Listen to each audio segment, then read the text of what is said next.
Hello friends, dream PCS channel में आप सभी का स्वागत है। यह करंट अफेयर्स की हमारी पहली क्लास होगी। इसमें हम वीकली करंट अफेयर्स कवर करेंगे। चलिए क्वेश्चन नंबर 1 की ओर चलते हैं। क्वेश्चन नंबर 1 है, दिवंगत प्रधानमंत्री इंदिरा गांधी के बाद जो संयुक्त अरब अमीरात का दौरा करने वाले पहले प्रधानमंत्री हैं, उनका ऑप्शन है। Option number A Atal Bihari Vajpayee, option B Manmohan Singh, option C VP Singh या ऑप्शन डी नरेंद्र मोदी। इस क्वेश्चन का आंसर होगा ऑप्शन डी नरेंद्र मोदी। प्रधानमंत्री मोदी हाल ही की यूएई यात्रा 2014 में जब वो प्रधानमंत्री बने थे उसके बाद उनकी यह 5वीं यात्रा है। उन्होंने 3 दशकों से अधिक समय में संयुक्त अरब अमीरात की यात्रा करने वाले पहले प्रधानमंत्री का गौरव प्राप्त किया है। इससे पहले इंदिरा गांधी 1981 में संयुक्त अरब अमीरात की यात्रा करने वाली अंतिम भारतीय प्रधानमंत्री थी। नेक्स्ट क्वेश्चन की ओर चलते हैं। हमारा क्वेश्चन नंबर 2 कह रहा है, सिंक्रो जो समाचार में देखा गया था किस खेल से संबंधित है। इसका ऑप्शन नंबर ए है शूटिंग, इसका ऑप्शन नंबर बी है तैराकी, ऑप्शन नंबर सी तीरंदाजी, ऑप्शन नंबर डी क्रिकेट। तो इसका आंसर होगा ऑप्शन नंबर बी कलात्मक तैराकी, जिसे पहले सिंक्रो के नाम से जाना जाता था। उसे पहली बार ओलंपिक में शामिल किया गया है। पहली बार ओलंपिक में पुरुष प्रतियोगियों को शामिल किया जाएगा। संयुक्त राज्य अमेरिका, जापान, जर्मनी, चीन जैसे कई देशों में पुरुष तैराक विश्व चैंपियन में भाग लेते हैं। स्पेन और इटली भी इस खेल में प्रमुख पुरुष प्रतियोगियों का दावा करते हैं। नेक्स्ट क्वेश्चन की ओर चलते हैं। अगला क्वेश्चन हमारा कह रहा है, किस राज्य ने सीएम राज स्कूल स्थापित करने की घोषणा की है। ऑप्शन नंबर ए है गुजरात, ऑप्शन नंबर बी है Madhya Pradesh, option number C है महाराष्ट्र, ऑप्शन नंबर डी है असम। तो इस क्वेश्चन का आंसर होगा option number B Madhya Pradesh. उच्च गुणवत्ता वाली शिक्षा की उपलब्धता सुनिश्चित करने के लिए मध्य प्रदेश सरकार ने 9000 सीएम राज स्कूल स्थापित करने का निर्णय लिया है। मुख्यमंत्री शिवराज सिंह चौहान ने शाजापुर जिले के दौरे के दौरान ग्राम गुलाना में सीएम राज स्कूल का उद्घाटन किया। उन्होंने यह भी घोषणा की यह स्कूल प्रसिद्ध न्यायविद और समाज सुधारक बाबा साहेब अम्बेडकर को समर्पित होगा। नेक्स्ट क्वेश्चन की ओर चलते हैं। अगला क्वेश्चन हमारा कह रहा है, खाद्य एवं उपभोक्ता मामले मंत्रालय द्वारा बेची जाने वाली सब्सिडी वाली चना दाल का ब्रांड नेम क्या है। ऑप्शन नंबर ए है इंडिया दाल, ऑप्शन नंबर बी है भारत दाल, ऑप्शन नंबर सी है जनता दाल, ऑप्शन नंबर डी है अंत्योदय दाल। तो इसका सही आंसर होगा ऑप्शन नंबर बी भारत दाल।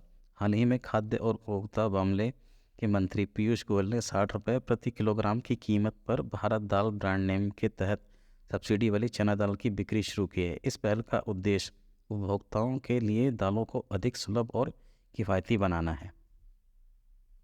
नेक्स्ट क्वेश्चन की ओर चलते हैं। अगला क्वेश्चन कह रहा है, टंकाई विधि जो समाचार में देखी गई थी किस प्रक्रिया से संबंधित है। ऑप्शन नंबर ए है वन रोपण, ऑप्शन नंबर बी है जहाज निर्माण, ऑप्शन नंबर सी है मानचित्र बनाना, ऑप्शन नंबर डी है चित्रकारी। तो इसका सही आंसर होगा ऑप्शन नंबर बी जहाज निर्माण। जहाज निर्माण की पारंपरिक टंकाई पद्धति को बहाल करने के लिए संस्कृति मंत्रालय और भारतीय नौसेना के बीच एक समझौता हुआ है। इस पहल का उद्देश्य जहाज निर्माण की 2000 साल पुरानी तकनीक को पुनर्जीवित और संरक्षित करना है, जिसे सिले हुए जहाज निर्माण विधि के रूप में जाना जाता है। नेक्स्ट क्वेश्चन की ओर चलते हैं। अगला क्वेश्चन कह रहा है, भारतीय तटरक्षक बल के 25वें महानिदेशक के रूप में किसे नामित किया गया है। ऑप्शन नंबर 1 है Ranjan Gogoi, option number B DG Rakesh Pal, option number C Anil Chauhan, option number D Manoj Pande. तो इसका सही ऑप्शन होगा option number B DG Rakesh Pal. भारतीय नौसेना अकादमी के पूर्व छात्र डीजी राकेश पाल को भारतीय तटरक्षक के 25वें महानिदेशक के रूप में नामित किया गया है। राकेश पाल को भारतीय तटरक्षक के पहले गनर होने की मान्यता प्राप्त है। उन्हें उनकी विशिष्ट सेवा के लिए वर्ष 2013 में तटरक्षक पदक और 2018 में राष्ट्रपति तटरक्षक पदक से भी सम्मानित किया गया है। अगले प्रश्न की ओर चलते हैं। किस भारतीय राज्य ने सतत पशुधन परिवर्तन पर अंतर्राष्ट्रीय संगोष्ठी की मेजबानी की है। ऑप्शन नंबर ए है गुजरात, ऑप्शन नंबर बी है कर्नाटक, ऑप्शन नंबर सी है तमिलनाडु, ऑप्शन नंबर डी है बिहार। तो इसका सही आंसर होगा ऑप्शन नंबर ए गुजरात। हाल ही में केंद्रीय मत्स्य पालन, पशुपालन और डेयरी मंत्री ने सतत पशुधन परिवर्तन पर एक अंतर्राष्ट्रीय संगोष्ठी का उद्घाटन किया। इसका उद्घाटन गुजरात के आनंद स्थित राष्ट्रीय डेयरी विकास बोर्ड में किया गया है। इसका आयोजन आज़ादी का अमृत महोत्सव के हिस्से के रूप में और G20 के कृषि कार्य समूह के तहत हुआ। नेक्स्ट क्वेश्चन की ओर चलते हैं। एशियन डेवलपमेंट बैंक के अनुसार चालू वित्त वर्ष के लिए भारत का विकास पूर्वानुमान क्या है? ऑप्शन नंबर ए है 6.1%, ऑप्शन नंबर बी है 6.4%, ऑप्शन नंबर सी है 7.2%, ऑप्शन नंबर डी है 7.5%। तो इसका सही आंसर होगा option number B 6.4%। Asian development bank ने वित्त वर्ष 2024 के लिए भारत की आर्थिक वृद्धि का अनुमान 6.4% पर बरकरार रखा है। यह पूर्वानुमान ग्रामीण और शहरी दोनों क्षेत्रों में उपभोग मांग के सुधार पर आधारित है। 2022-23 में भारतीय अर्थव्यवस्था 7.2% थी। अपने एशियाई विकास आउटलुक के अपडेट में एडीबी ने चालू वित्त वर्ष के लिए अपने मुद्रास्फीति अनुमान को घटाकर 4.9% कर दिया है। नेक्स्ट क्वेश्चन की ओर चलते हैं। किस टेक कंपनी ने CM3 लियोन नामक एक जनरेटिव आर्टिफिशियल इंटेलिजेंस मॉडल का अनावरण किया है? ऑप्शन नंबर ए है गूगल, ऑप्शन नंबर बी है सैमसंग, ऑप्शन नंबर सी है माइक्रोसॉफ्ट, ऑप्शन नंबर डी है मेटा। तो इसका सही आंसर होगा option number D Meta. Facebook की पेरेंट कंपनी मेटा ने CM3 लियोन नामक एक generative artificial intelligence AI model का अनावरण किया है। इसमें टेक्स्ट से इमेज और इमेज से टेक्स्ट दोनों उत्पन्न करने की क्षमता है। AI मॉडल CM3 लियोन पहले छवि जनरेटरों में से एक होने के कारण भी प्रतिष्ठित है, जो छवियों के लिए कैप्शन तैयार करने में सक्षम है, जो आगे चलकर अधिक सक्षम छवि समझने वाले मॉडल के लिए आधार तैयार करता है। नेक्स्ट क्वेश्चन की ओर चलते हैं। Which countries are hosting the FIFA women's football world cup 2023? FIFA महिला फुटबॉल विश्व कप 2023 की मेज़बानी कौन सा देश कर रहा है? ऑप्शन नंबर ए है ब्राज़ील, ऑप्शन नंबर बी है USA और कनाडा, ऑप्शन नंबर सी है ऑस्ट्रेलिया और न्यूजीलैंड, ऑप्शन नंबर डी है अर्जेंटीना। इस क्वेश्चन का सही आंसर होगा ऑप्शन नंबर सी ऑस्ट्रेलिया और न्यूजीलैंड। ऑस्ट्रेलिया और न्यूजीलैंड संयुक्त रूप से फीफा महिला फुटबॉल विश्व कप के 9वें संस्करण की मेज़बानी कर रहे हैं। यह 200 मेज़बानों वाला पहला विश्व कप होगा। न्यूजीलैंड ने नॉर्वे पर 1-0 से जीत के साथ शुरुआत की है। नवीनतम संस्करण में मौजूदा विश्व चैंपियन अमेरिका सहित 32 देश भाग ले रहे हैं। नेक्स्ट क्वेश्चन की ओर चलते हैं। Which country hosted the Asian surfing championship 2023? एशियाई सर्फिंग चैंपियनशिप 2023 की मेज़बानी किस देश ने की है? ऑप्शन नंबर 1 है इंडिया, ऑप्शन नंबर बी है मालदीव, ऑप्शन नंबर सी है मॉरिशस, ऑप्शन नंबर डी है बांग्लादेश। तो इसका सही ऑप्शन होगा ऑप्शन नंबर बी मालदीव। एशियाई चैंपियनशिप में पहली बार भाग ले रहे भारत की सिर्फ सर्फ टीम ने कांस्य पदक हासिल किया है। तमिलनाडु के 2 युवा भी शीर्ष 10 एशियाई रैंकिंग में शामिल हुए हैं। जापान ने 4450 अंकों के साथ स्वर्ण पदक जीता है। एक टीम के रूप में भारत ने 2708 अंक हासिल कर तीसरा स्थान हासिल किया है।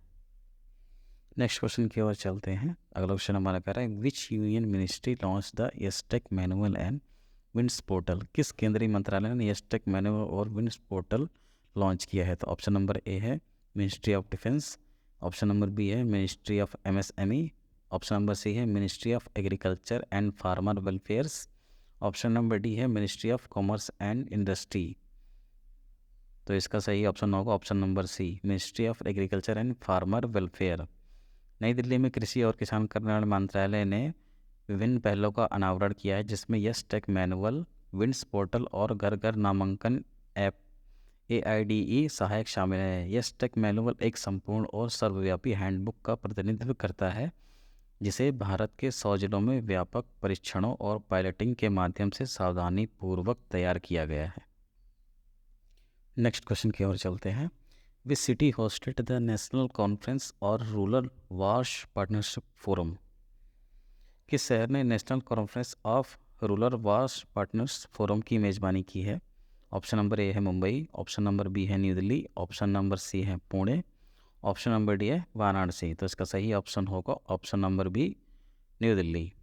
केंद्रीय जल शक्ति मंत्री ने ग्रामीण जल स्वच्छता और स्वच्छता पार्टनर्स फोरम पर 2 दिवसीय राष्ट्रीय सम्मेलन की शुरुआत की। सम्मेलन का विषय स्वच्छ सुजल भारत की दिशा में प्रगति में तेजी लाना है। इसका आयोजन नई दिल्ली में किया गया था।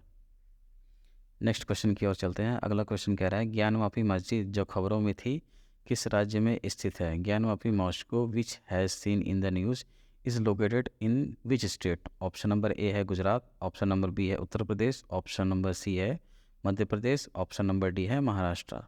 तो इस क्वेश्चन का सही आंसर होगा option number B Uttar Pradesh.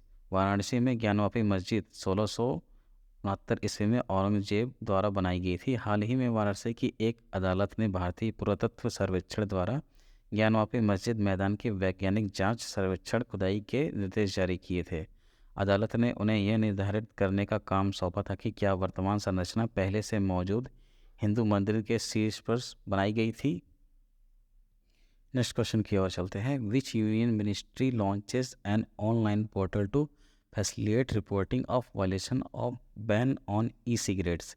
किस केंद्रीय मंत्रालय ने ई सिगरेट पर प्रतिबंध के उल्लंघन की रिपोर्ट की सुविधा के लिए एक ऑनलाइन पोर्टल लॉन्च किया है? ऑप्शन नंबर ए है ministry of MSME, option number B है ministry of health and family welfare, option number C है ministry of science and technology, option number D है ministry of women and child development. तो इस question का सही answer होगा option number B ministry of health and family welfare. केंद्रीय स्वास्थ्य मंत्रालय ने इलेक्ट्रॉनिक सिगरेट उत्पादन, निर्माण, आयात निर्यात, परिवहन, बिक्री, वितरण, भंडारण और विज्ञापन निषेध अधिनियम के तहत उल्लंघनों की रिपोर्टिंग की सुविधा के लिए एक ऑनलाइन पोर्टल लॉन्च किया है। 2019 में केंद्र सरकार द्वारा लगाए गए प्रतिबंध के बावजूद ई कॉमर्स साइटों पर 18 साल से कम उम्र के बच्चों को भी सिगरेट बेची जा रही हैं। वीकली करंट अफेयर्स में आज 15 क्वेश्चन यहीं पे समाप्त होते हैं। अगर वीडियो आप लोगों को पसंद आई है तो चैनल को सब्सक्राइब करें और ज़्यादा से ज़्यादा लोगों तक शेयर करें।